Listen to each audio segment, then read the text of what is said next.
Welcome friends, M Singh foundation YouTube channel पे आप लोग का स्वागत है। यह वीडियो बीएसएससी सीजीएल 3 के लाखों स्टूडेंट के लिए है जो अपना एग्जामिनेशन पीटी का देने वाले हैं 26 और 27 नवंबर 2022 को, क्योंकि अब आप लोगों के लिए मात्र 20 दिन का समय बचा हुआ है अपने तैयारी को बूस्ट अप करने के लिए, फाइनल टेस्ट देने के लिए। क्योंकि आपको पता है कि 9 लाख प्लस छात्रों ने इस एग्जामिनेशन को भरा है और रिजल्ट कितना होगा पीटी में, तो करीब 12 से लेकर के 15,000 के आसपास। तो ऐसे में 9 लाख छात्रों को, क्योंकि 9 लाख 12,000 तो फॉर्म ही भरे हैं, उनको छांट कर आपको इस पीटी के रिजल्ट में आना है। इसलिए जरूरी हो जाता है कि अब आपने जितना भी तैयारी किया है उसको पूरा बाइंड अप करें। तो इस वीडियो में आपको विशेष रूप से बतलाने वाला हूं कि इस बाकी बचे 20 दिन में आपको क्या क्या पढ़ना है, क्या करना है, क्या नहीं करना है। तो वीडियो में शुरू से अंत तक बने रहें, क्योंकि इस वीडियो को आप देखकर निश्चित रूप से अपना नंबर 20 से 30 बढ़ा सकते हैं बाकी बचे दिन में मेहनत करके। और बहुत ही इंपॉर्टेंट रोल प्ले करेगा। यदि आप इतना मेहनत कर लेते हैं तो आपका सिलेक्शन पक्का करेगा, क्योंकि हर एक राउंड नॉकआउट राउंड है। जी हाँ, ध्यान रखिए, बहुत बड़ी वैकेंसी है। सबसे पहले हम लोग बात कर लेते हैं, आपको पता है कि आपका एग्जामिनेशन बिल्कुल 26 और 27 नवंबर को होने वाले, इसमें कोई दिक्कत नहीं है, इसमें कोई शक और शुबा नहीं है, इसका संशय नहीं है। तो अब समस्या ये है कि इन बाकी बच्चों में हम लोग करें तो करें क्या। बस एक ही काम करना है, रिवीजन। लेकिन रिवीजन का तरीका थोड़ा सा बदलना है। ये जो आप 20 दिन में रिवीजन करिएगा उसमें क्या क्या कीजिएगा उसको हम टॉपिक वाइज आपको बताने वाले हैं। सबसे पहला आपका काम जो करना है कि अब आपके पास मोटा मोटा बुक पढ़ने का समय नहीं रहा है, उसको आप छोड़िए। जो भी आप मोटा मोटा बुक पढ़ रहे हैं, ठीक है ना, अब आपके पास आना है बिल्कुल डिस्क्रिप्टिव वे में, छोटा छोटा चीज पढ़ना है। जैसे कि सबसे पहली बात हम कर लेते हैं, यदि आप पहले से जो बुक पढ़ते आ रहे होंगे, पहले मैं जे से शुरुआत करता हूं, लुसेंट हो या फिर क्राउन हो या फिर घटना चक्र हो, तो मैं स्पेशली प्रेफर करूंगा लुसेंट या फिर क्राउन को। और कोई स्टूडेंट इन दोनों को नहीं पढ़ते हैं, इसके एवरेज में कोई और पढ़ते हैं, एनसीईआरटी साहित्य का पढ़ते हैं, कोई और पढ़ते हैं तो देख सकते हैं। नहीं तो अब कम समय में ना लुसेंट या क्राउन या इस तरह का कोई भी बुक है, वो क्या करता है कि मैक्सिमम चीजों को कम जगह में समेट लेता है, ठीक है ना, एक बुक में समेट लेता है। तो ये बहुत जरूरी हो जाता है कि आप अब बाकी बचे दिन में ऐसे बुक ऊपर आए। रिवीजन बहुत जरूरी हो जाता है। अब इसमें करना क्या है आपको कि चूंकि आप ये सारा बुक एक बार ऑलरेडी पढ़ चुके होंगे, ठीक है ना, एक बार 2 बार 3 बार पढ़ चुके होंगे, तो आपके रिवीजन बहुत आसान हो जाएगा। आपको पता है आप जो पढ़े होंगे उसमें टिक किए होंगे, तो उसको पढ़कर चला जाना है और रिवीजन कर लेना है। अब रिवीजन जो करना है उसमें इंपॉर्टेंट चैप्टर में बता देता हूं। जैसे साइंस हो गया, साइंस में यदि आपके पास लुसेंट है या क्राउन है तो उसके, मैं तो लुसेंट को पढ़ा हूं साइंस को, उसके साइंस को आप घोंट जाएं, पढ़ना नहीं है, उसको घोंट जाना है लाइन बाय लाइन। बहुत इंपॉर्टेंट रोल प्ले करेगा आपको, ठीक है ना। यदि कितना भी टफ क्वेश्चन पूछेगा साइंस में, यदि आप इसको घोंट जाते हैं तो निश्चित रूप से साइंस का जो भी क्वेश्चन होगा उसमें से आप 80% प्लस 80 से 90% क्वेश्चन साइंस के आप सिलेबस को कवर कर लीजिएगा ये बुक पढ़ने के। तो लुसेंट का या क्राउन का आपको जो भी साइंस है उसको घोंट जाना है, फिजिक्स केमिस्ट्री बायो, ठीक है ना, ये इंपॉर्टेंट हो जाता है। उसके अलावा यदि आपने साइड बुक के रूप में या फिर मेन बुक के रूप में क्राउन, सॉरी घटना चक्र या फिर किसी इंस्टीट्यूट का नोट्स पढ़ा है या फिर जो भी पढ़ा है जिसको आपने पहले पढ़ चुका है उसको पढ़ लें। यदि आपने लुसेंट या क्राउन को नहीं पढ़ा है और अपने दूसरे बुक को पढ़ा है तो उसी को पढ़ लीजिए। अंत समय में नया बुक नहीं देखना है। लेकिन कोई लुसेंट या क्राउन पढ़ रहे हैं तो एक बार और जाए, उसको बस अच्छे से करिए, physics chemistry biology. Polity section को बहुत अच्छे से कीजिए। यदि आपने किसी अन्य बुक से किया है तो अच्छी बात है, नहीं तो पॉलिटी जो है आपका दृष्टि का जो बुक आता है, दृष्टि जीएस कलम्बी वाले, उसका भी पॉलिटी अच्छा है। और यदि आपने दृष्टि को नहीं पढ़ा अभी तक तो आप मत पढ़िएगा, आप लुसेंट क्राउन या फिर आपका जो भी बुक है घटना चक्र या फिर एनसीईआरटी सार संग्रह, उसको ही देख जाना है। पॉलिटी को अच्छे से देखने जाना है। भारत का भूगोल को बहुत अच्छे से देखना है, भारत का भूगोल, ठीक है ना। लुसेंट का भी भारत का भूगोल ठीक है, या फिर आपने कोई और देखा है तो देखिए। मैं लुसेंट या क्राउन अंत समय में क्यों बोल रहा हूं, क्योंकि अब आपके पास बड़ी बड़ी बुक पढ़ने का और मोटी मोटी बुक पढ़ने का समय नहीं है, तो इसलिए आपको शॉर्ट जाना है, ठीक है ना। तो ये आपको देख लेना है। इतिहास में आपको मॉडर्न इतिहास देखना है, साथ ही साथ मतलब ज्यादातर मॉडर्न इतिहास आपको ज्यादा देखना है और मीडियावल भी देखना है और एंसेंट भी देखना है, लेकिन मॉडर्न को ज्यादा देखना है। और मॉडर्न को आप जब देखिएगा तो वहीं पे बिहार का जो राष्ट्रीय आंदोलन में बिहार की जो भूमिका रही है या बिहार का जो नेता रहे उसको भी आपको थोड़ा सा देख लेना है। एक बार आपको मुझे याद है कि बीएसएससी इंटर लेवल में पूछा था कि जो होम रूल लीग था उसका बिहार में किसने संचालन किया था, ठीक है ना। तो ये आपका सिलेबस का हिस्सा है कि राष्ट्रीय आंदोलन में बिहार की भूमिका, ठीक है ना। तो ये आपको देख लेना है थोड़ा सा। और उसके बाद आपका विश्व भूगोल को भी थोड़ा सा देख लेना है अच्छे से। एक नजर तो एक बार देख ही लेना है जिसमें कि आपको देश, महादेश, महासागर इत्यादि, इसमें देश और उसकी राजधानी पूछता है अक्सर, ठीक है ना, तो उसको आपको देख लेना है।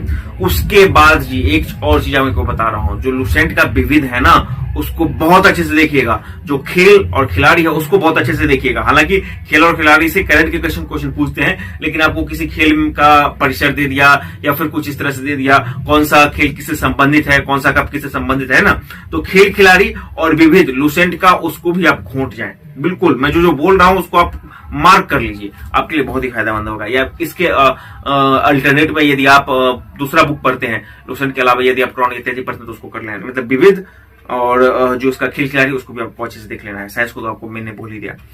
अब आ जाते हैं हम लोग विज्ञान और प्रौद्योगिकी, जो उसका सेक्शन है उसको भी देख लेना है, मतलब सारे सेक्शन को देख लेना है। लेकिन इंपॉर्टेंट रूप से मैं एक बार फिर बताता हूँ, साइंस, पॉलिटी, भारत का भूगोल, इतिहास, इतिहास में तीनों इतिहास है ना, विविध, खेल खिलाड़ी इसको देख लेना है, और विश्व के भूगोल को भी एक नजर देख लेना है, ये सब कर लेना है। अब आ जाइए आप लोग करंट की बात कर लेते हैं। करंट कब से कब तक पढ़ा जाए, तो फरवरी 2022 से लेकर के सितंबर 2022 तक के करंट को बहुत अच्छे से आपको करके जाना है।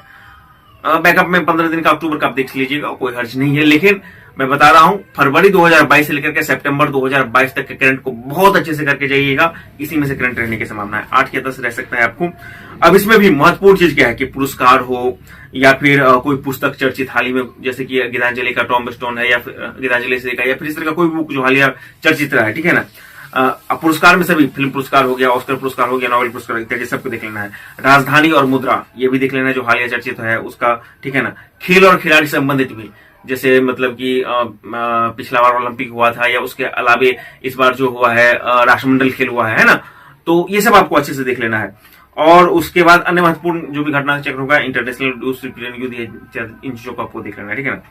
इसके लिए मैं रिकमेंड करूंगा आप स्पीडिया एडिटोरिया का जो भी बुक होता है, एडिटोरिया का तो जो करंट अफेयर का बुक है वो तो जुलाई तक का है, तो आप उसको देख लें जुलाई तक के लिए, और स्पीडी का, इसमें से किसी एक को देख लें या दोनों को कॉम्बिनेशन बनाकर जो पहले आप पढ़ चुके हैं उसको देख लीजिए, काफी है। अंत में आपको वन लीनियर वाले क्वेश्चन को यदि ज्यादा देखते हैं तो आपके लिए बेनिफिशियल रहेगा, तो ये सब आपको कर लेना है। और मैंने पहले ही बता दिया कि मोटी बुक आपको पढ़ने का समय नहीं है, तो मोटी बुक मत पढ़ें। उसके बाद आ जाइए मैथ और रीजनिंग पर।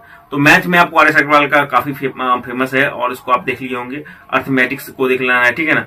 और इसमें भी आपको बस आप देखिएगा तो कुछ फॉर्मूला को कोई डाउट होगा तो, या फिर कोई तरीका ट्रिक होगा तो उसको आप देख लीजिए, इससे ज्यादा आपको नहीं देखना है। बिहार स्पेशल में कोई खास अलग से पढ़ने की बात है नहीं, लेकिन बिहार का जो सामान्य परिचय है किसी भी बिहार वाले बुक में 1 या 2 पेज में पहले ही मिल जाएगा, और बिहार का भौगोलिक परिचय उसका भी सामान्य जानकारी आपके पास हो जाना चाहिए, ठीक है ना, क्षेत्रफल इत्यादि। इसके अतिरिक्त आप बिहार का एक बार जनगणना देख लीजिएगा, काफी है। यदि इसके अलावा बिहार से कोई सवाल आपको पूछता है तो वो पॉपुलर ही किस्म का क्वेश्चन होगा और वो सबको पता रहेगा। तो बिहार बीपीएससी की तरह इसमें बिहार डीप नहीं पूछता है, ठीक है ना, तो उसके लिए घबराना नहीं है। बिहार के लिए आपको अलग से नहीं पढ़ना है, बात समझ में आ रही है ना। बस ये जो 2-3 चीज मैंने बता दिया कि बिहार का सामान्य परिचय, बिहार का जो है भौगोलिक सामान्य परिचय, ये दोनों आपको देख लेना है, जनगणना देख लेना, हो गया। इसके अलावा जब आप इतिहास पढ़िएगा तो उसी में बौद्ध, जैन और मौर्य, मतलब बौद्ध जैन धर्म और मौर्य जो साम्राज्य है उसको देख लीजिएगा, बिहार के कंटेक्स्ट में ही पढ़ लीजिएगा उसी समय, हिस्ट्री के समय, ठीक है ना। अब आ जाइए प्रैक्टिस सेट की बात कर रहे हैं। निश्चित रूप से आप लोगों ने प्रैक्टिस सेट बनाया होगा या अभी बना भी रहे होंगे। हमारे ग्रुप में भी छात्रों ने काफी ज्यादा प्रैक्टिस सेट किया है, तो ऑब्वियसली उनके लिए एक लीडिंग एज रहेगा। प्रैक्टिस सेट करने का उनको फायदा कहां पर हो रहा है, मैथ और रीजनिंग में हो रहा है, साथ साथ अन्य क्वेश्चन में भी हो रहा है, कॉन्फिडेंस बिल्ड हो रहा है, तो वो हुआ होगा। लेकिन अब धीरे धीरे प्रैक्टिस सेट पर से अपना कंसंट्रेशन शिफ्ट करना है रिवीजन पर। याद रखना है, मैं शब्द इस्तेमाल कर रहा हूं, धीरे धीरे प्रैक्टिस सेट पर से अपना कंसंट्रेशन शिफ्ट करना है, कहां पर, रिवीजन पर करना है, वो आपके लिए फायदेमंद होगा। और 19 या 20 तारीख तक उसके बाद प्रैक्टिस सेट को देखना तक नहीं है, छूना तक नहीं है, उसको फेंक देना है लेकर कहीं पर। सीधी बात बोल रहा हूं मैं। कोशिश तो ये करनी चाहिए कि नॉर्मली 10 दिन से पहले जब एग्जाम हो जाओ तो प्रैक्टिस सेट को नहीं छूना चाहिए इंसान को, ठीक है ना। क्योंकि आप यदि 150 क्वेश्चन बना रहे हैं तो आपके पास 4 ऑप्शन है, उसमें 3 गलत क्वेश्चन, 600 गलत क्वेश्चन ऑप्शन आप देख रहे हैं, और मात्र आपके पास 150 आ रहा है सही है, तो ये सही नहीं है, ठीक है ना। इसलिए 10 दिन पहले कम से कम होना चाहिए कि आपको छोड़ देना चाहिए। लेकिन आप 10 दिन छोड़ दीजिए, 19 या 20 तारीख से पहले आप मतलब उसके बाद आपको नहीं देखना है, ठीक है ना। प्रैक्टिस से अभी तक याद आप मारते हैं तो मारते रहिए, कोई हर्ज नहीं है, ठीक है ना। और जो बाकी बचा समय रहेगा उसको प्रैक्टिस में निकालना है। अंतिम 1-2 दिन आपको पढ़ाई नहीं करना है, 2 दिन तो, 1 दिन तो ट्रेवलिंग वगैरह में हो जाएगा, 2 दिन आपको रेस्ट लेना है, दिमाग को रेस्ट रखना है। जितना आपका दिमाग शांत रहेगा उतना बेहतर एग्जामिनेशन में कीजिएगा। इसके अतिरिक्त अभी जो मैं जिस नतीजे में बताया हूं उसके अतिरिक्त एक काम और आपको करना है, वो ये करना है कि अभी आप प्रैक्टिस सेट बनाते बनाते बौड़ा गए होंगे। बौड़ा गए होंगे सेंस क्या होना, किसी के प्रैक्टिस सेट में कुछ, किसी के प्रैक्टिस सेट में कुछ, तो प्रैक्टिस सेट करते करते आपका एक अलग जॉनर बन गया होगा, ठीक है ना, एक अलग पैटर्न बन गया होगा। उस पैटर्न को रोकने के लिए मैं बोल रहा हूं कि कम से कम 7 दिन पहले आप या 6 दिन पहले उसको मत बनाइएगा प्रैक्टिस सेट। और उस पैटर्न को काटने के लिए आपको फिर से वास्तविकता का दर्शन करवाने के लिए जरूरी हो जाता है, या फिर नॉर्मल वैसे भी, कि आप जो प्रीवियस के क्वेश्चंस को है इतना दिन में जरूर आप बना लें, जिसमें कि आपको CGL 1-2 का पीटी मेंस का क्वेश्चन पेपर प्रीवियस आपको किसी बुक में मिल जाएगा, ऑनलाइन में मिल जाएगा, सर्च कीजिएगा तो। और इंटर लेवल का जो हुआ था बीसीएस इंटर लेवल का पीटी और मेंस का क्वेश्चन सबको आपको देख लेना प्रीवियस का। इसमें आपको करंट अफेयर्स के क्वेश्चन को छोड़ के बस इतना कर लेना है। इतना कर लीजिएगा तो निश्चित रूप से गारंटी लिख दीजिए, आपका 20 से 30 नंबर, अभी आप जिस कंडीशन में है निश्चित रूप से कम 20 नंबर तक आप बढ़ेगा। और मैं आपको लग रहा होगा कि अच्छा पीटी का ही तो एग्जामिनेशन है, चलो इसमें क्वालिफाई कर जाएंगे, लेकिन नहीं, मैं आपको मेंस के लेवल की बात बता रहा हूं। मेंस के लेवल की क्षमता के साथ पीटी में उतरिए, तभी आपका पीटी होने का संभावना रहेगा। और हाँ, जिसका मैथ रीजनिंग बढ़िया है उसका रिजल्ट कोई नहीं रोकने वाला है। मैं ये मान के चलता हूं कि जिसका मैथ रीजनिंग बढ़िया है उनका जीएस या करंट निश्चित रूप से ठीक ही होगा, बहुत यदि बेहतर नहीं होगा तो ठीक ठाक होगा, उनका सिलेक्शन हो जाएगा, ठीक है ना। लेकिन समग्रता में सबको लेकर चलना है, जीएस को कम नहीं आंकना है, या ना मैथ रीजनिंग को कम आंकना है, ना किसी भी सेक्शन को कम आंकना है। तो फिर से मैं एक बार आपको जाते जाते रिवीजन कर देता हूं कि आप रिवीजन पर जाना है, प्रैक्टिस पर धीरे धीरे छोड़ना है अपनी रिवीजन। अच्छा, एक चीज मैं भूल गया कि आपको इस एग्जामिनेशन में 3 बुक ले जाने का भी ऑप्शन है, जो कि आपको एनसीईआरटी, बीटीबीसी या आईसीएससी का जो भी टेक्स्ट बुक है वो ले जा सकते हैं। लेकिन मेरा अपना सलाह है आपको, यदि आप सीरियस स्टूडेंट हैं और पहले से तैयारी करते आ रहे हैं तो प्लीज बुक को ना ले जाएं। यदि आप बुक को ले गए आपका टाइम किल होगा। हाँ, यदि आप उसको बेहतर ढंग से कर सकते हैं तभी ले जाएं, वो आपके चॉइस पर है, हर एक स्टूडेंट के चॉइस पर है और क्षमता पर है। लेकिन मेरा अपना एक्सपीरियंस यही बता रहा है कि यदि आप बुक लेकर के एग्जामिनेशन हॉल में चले गए तो आपका सिलेक्शन रुक सकता है, क्योंकि तब आपके पास क्या होगा ना कि जो छोटा छोटा क्वेश्चन भी जिसको आप जानते होंगे थोड़ा सा कंफ्यूजन होगा, हालांकि उसका आप मारेंगे ऐसा तो सही होगा, उसको आप देखने के चक्कर में बुक उल्टाने लगेगा और यही आपका टाइम किल कर देगा। मैं भुगभोगी रह चुका हूं निश्चित रूप से, और यही बीएसएस के एग्जामिनेशन में। तो इसलिए मेरा सलाह है कि बुक लेकर के आप यदि सीरियसली स्टूडेंट है तो बुक लेकर के मत जाएं, आपका इतना दिन का पढ़ाई हो, क्योंकि आपको 2 घंटा में ही आपको 50 मैथ रीजनिंग, साइंस 25, उसके बाद बाकी सारा 75 जो है जीएस करंट इत्यादि, तो समय आपके पास बहुत ज्यादा नहीं रहेगा, इसलिए बुक लेकर नहीं जाए, ठीक है ना। ये मेरा अपना सलाह है। अच्छा, अब मैं बाइंड अप कर रहा हूं पूरे वीडियो को। निश्चित रूप से आप मैंने जितना चीज बताया है उसको आप फॉलो कीजिएगा, आपका 20 से 25 नंबर बढ़ेगा। यदि आप 100 के आसपास हैं तो आराम से आप 118, 20, 25 तक जाइएगा, तो इसका मतलब आपका सिलेक्शन पक्का है। यदि कोई स्टूडेंट 80 के आसपास, 95 के आसपास है तो 100 प्लस चले जाएंगे। इन चीजों को करने के बाद रिवीजन ही अभी आपको बचेगा, ठीक है ना। और अब इसलिए प्रैक्टिस सेट आप कर रहे होंगे तो आपको मैथ रीजनिंग अच्छा ही हो जाएगा। फिर भी आपको मैंने बताया कि मैथ रीजनिंग का जो इंपॉर्टेंट चैप्टर है वो आपको कर लीजिएगा, और जो प्रीवियस ईयर क्वेश्चन बनाने को बोला है ना उसमें आपको और क्लियर हो जाएगा कि मैथ रीजनिंग का क्या लेवल रहता है। तो चलिए फिर से मैं फटाफट कर देता हूं कि आप प्रैक्टिस सेट को धीरे धीरे छोड़ना है, अचानक से नहीं छोड़ना है, और 19-20 तारीख के बाद तो बिल्कुल छोड़ देना, उसके बाद तो हाथ भी नहीं लगाना है, यदि संभव हो तो 10 दिन पहले ही छोड़ दें, ठीक है ना। उसके बाद आपको क्या करना है, रिविजन पर ध्यान देना है, लुसेंट एक्रोन के बुक को आपको बढ़िया ढंग से करना है, ठीक है ना। इसमें आपको मैंने बहुत सारी चीजें बता दी है कि आपको साइंस का सेक्शन बहुत अच्छे से करना है, लुसेंट के साइंस को बहुत अच्छे से कर जाइए, पॉलिटी को कर लेना है, किसी भी बुक से आप कर रहे हैं जैसे कर दीजिए, भारत का भूगोल को बहुत अच्छे से कर लेना है, विविध लुसेंट वाला ये क्राउन वाला है, और उसको खिलाड़ी है उसको अच्छे से कर लेना है, ठीक है ना। इतिहास में मॉडर्न को ज्यादा फोकस करना है, उसके बाद मध्यकालीन को भी करना है, और जो है आपको फिर जो प्राचीन है मतलब रेशियो में आपको बना के कर लेना है, ठीक है ना। और जो एक और है जो मॉडर्न हिस्ट्री है ना, सॉरी इंटरनेशनल हिस्ट्री है, अंतरराष्ट्रीय हिस्ट्री है, ठीक है ना, वर्ल्ड हिस्ट्री है, 3 या 4 पेज का है, लुसेंट उसको भी देख लेना है। इस तरह से आपको कर लेना है। करंट मैंने बता दिया कि फरवरी 22 से लेकर के सितंबर 22 तक को कर लेना है, जिसमें पुरस्कार, चर्चित पुस्तकें हो गई, राज्य राजधानी मुद्रा हो गया, खेल खिलाड़ी हो गया। देखिए विविध मत छोड़िएगा, मैं बार बार बोल रहा हूँ, विविध पर मैं बार बार फोकस कर रहा हूँ। आप जब सब कुछ पढ़िएगा ना तो वो एक विविध जो है ना आपको बूस्ट देगा, 1-2 नंबर का बूस्ट देगा आपको, इसलिए बोल रहा हूँ। ये सब आपको कर लेना है, ठीक है ना। और करंट को बता ही दिया, एडिटोरियल एसपीडी का एक बुक है जिसको आप ले सकते हैं, इस तरह से आप कीजिए, काफी है। पूरा फोकस होकर के जाना है, अपने दिमाग में कुछ भी नहीं रखना है कि इसका क्वेश्चन आउट होगा, ये होगा, या सेटिंग वेटिंग, कुछ भी नहीं।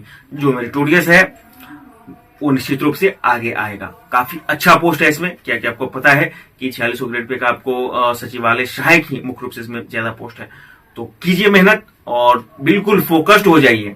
यदि आप 10 घंटा 12 घंटा निश्चित रूप से आप सब दिन अभी से पढ़ना रिवीजन शुरू कर दीजिएगा, आप बहुत आगे निकल जाइएगा। अभी आपके पास भले कॉन्फिडेंस नहीं हो या कॉन्फिडेंस हो, तब भी यदि कॉन्फिडेंस हो तो ये आपके कॉन्फिडेंस को बरकरार रखेगा और इंप्रूव करेगा। और अभी जो मैंने बता दिया, यदि आपको कॉन्फिडेंस नहीं बन रहा है तो आपको कॉन्फिडेंस को पूरा बूस्ट करके वहां तक ले आएगा, आपका रिजल्ट पक्का हो जाएगा।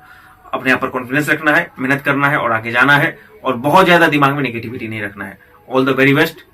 मैं बीच बीच में समय में लूंगा तो और भी आपके लिए चीजों को बेहतर ढंग से एलोबरेट करूंगा। चैनल को सब्सक्राइब करें, वीडियो को अधिक लाइक शेयर करें। Thank you very much for watching this video.